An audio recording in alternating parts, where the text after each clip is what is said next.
Hello, friends and neighbors. Thank you for joining us again today for Poem of the Day. Today is our seventh installment in Poem of the Day, so we've made it a full week here. And today we're going to read The Lake Isle of Innisfree by William Butler Yeats. I took a course in graduate school on Yeats. The entire course was the poetry of Yeats, and the center argument of the course was that Yeats, in a kind of distinctly unique way,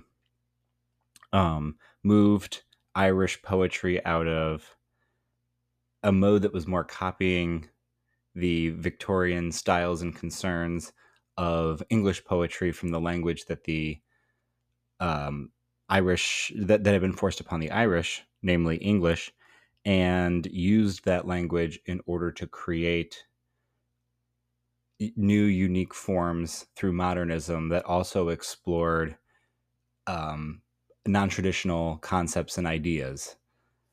And so this is an early poem from Yeats. It was written in 1888 and published in a newspaper, and then it was republished in 1892 in a collection called the Countess Kathleen and Other Verses. And you'll hear in this poem, this is one of his more popular ones.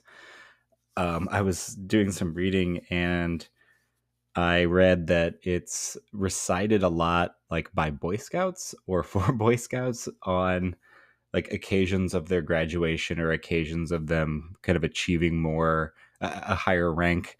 It also was one of his more popular poems during his lifetime, and he sort of grew to resent that as his experiments in more radical modernist poetry became more important to him, and he became kind of more isolated in that way, and the people who were reading his poems didn't quite understand what he was doing. So he grew a bit frustrated with the way in which this poem was taken by the public to sort of represent who he was for Ireland.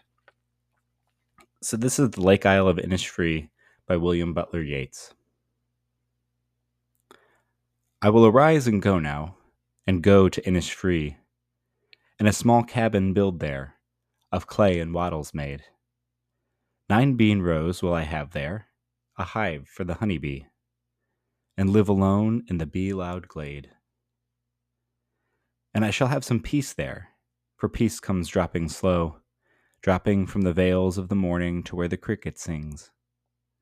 There midnight's all a glimmer, and noon a purple glow, and evening full of the linnet's wings. I will arise and go now, for always night and day I hear lake water lapping with low sounds by the shore, while I stand on the roadway or on the pavement's gray. I hear it in the deep heart's core. So you could probably hear, as you were listening to my reading, a consistent rhythm to the poem within the iambs that are in the lines. We have 3 stanzas here. They're each quatrains, meaning they have 4 lines each, and they have an alternating rhyme scheme of A, B, A, B. So you would hear Innisfree, maid, honey bee, glade, slow, sings, glow, wings, day, shore, gray, core, as you would go through. And then there's, because it's using that heroic verse of hexameter, or sorry, of iambs, not iambic pentameter, but iambic hexameter, which is 12 beats. It uses that in the first 3 lines of each stanza, and then the 4th line of the quatrain is shortened into tetrameter. So you would hear 8 beats in there, with 4 of them being stressed. And so there's a sense of a sort of galloping throughout the poem, but then also one that is brought to a bit of a punctuation at the end of the stanza. The first quatrain, I notice, focuses a lot on physicality, on the location of Innisfree, on building things, getting your hands in clay, planting the 9 bee rows, having honey. It focuses on the physical needs of the person, shelter and food. The second quatrain focuses more on emotional or spiritual needs. It talks about finding peace, being with nature, observing the beautiful glimmer and the purple glow of noon. And then the third quatrain brings those two together. There's a meeting of the physical and of the spiritual. He repeats, I will arise now and go. And then we get the imagery of him hearing the water lapping and the low sounds of the shore, the roadway, and the pavements. But then the last line of I hear it in the deep heart's core takes that imagery from something that's strictly oral to something that is kind of spiritually enriching, right? And that brings serenity and tranquility to the speaker.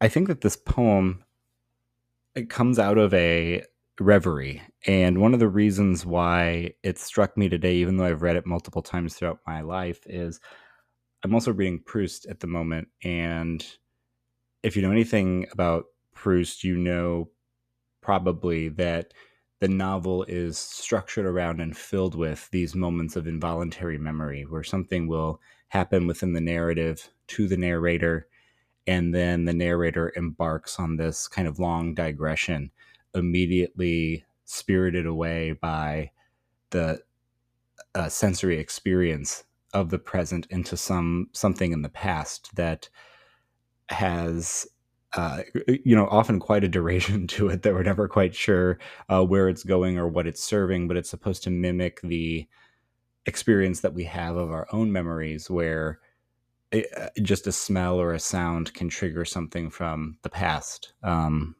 something often lovely, but sometimes also traumatic.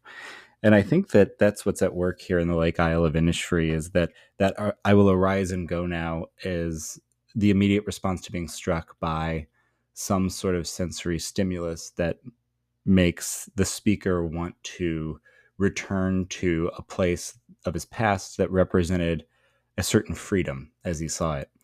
And the rest of the poem then imagines a sort of Thoreau like, Walden existence of living solitary with nature and providing for oneself off the land and being quote unquote self-reliant. And the other thing that strikes me with this poem is, while the meter is fairly consistent with the unstressed, stressed, unstressed, stressed, if you maintain that into the final line, into the 12th line, that 12th line, I think, really breaks that. There's a sort of substitution right at the end of it. I hear it in the deep heart's core. It's very hard to read that as I hear it in the deep heart's core, in the deep heart's core. It's really hard to read as a I am. And so I wonder if there's not a substitution there that, in terms of sound and in terms of rhythm and meter, doesn't draw us to a pause and almost imitate a heartbeat. I like to read it almost as having a caesura right before deep heart's core. And there's caesuras in every other line of the poem except for line 4 and 8. So I like to read it more as I hear it in the deep heart's core, and to give each of those three words kind of an equal emphasis, almost like the beating of a drum or almost like the beating of the heart. So the heart coming alive in spirit and in excitement, rounding out and ending the reaction to this reverie. I might be off with that, but I think that's a cool way to read the way in which this poem can evoke a certain spiritual experience. So I hope you enjoyed the poem. If you have other things that you noticed that you would like to add to the conversation, I certainly welcome those. Again, there's so much more that we could say about this. And I wish you peace, and I wish you a blessed and enjoyable day.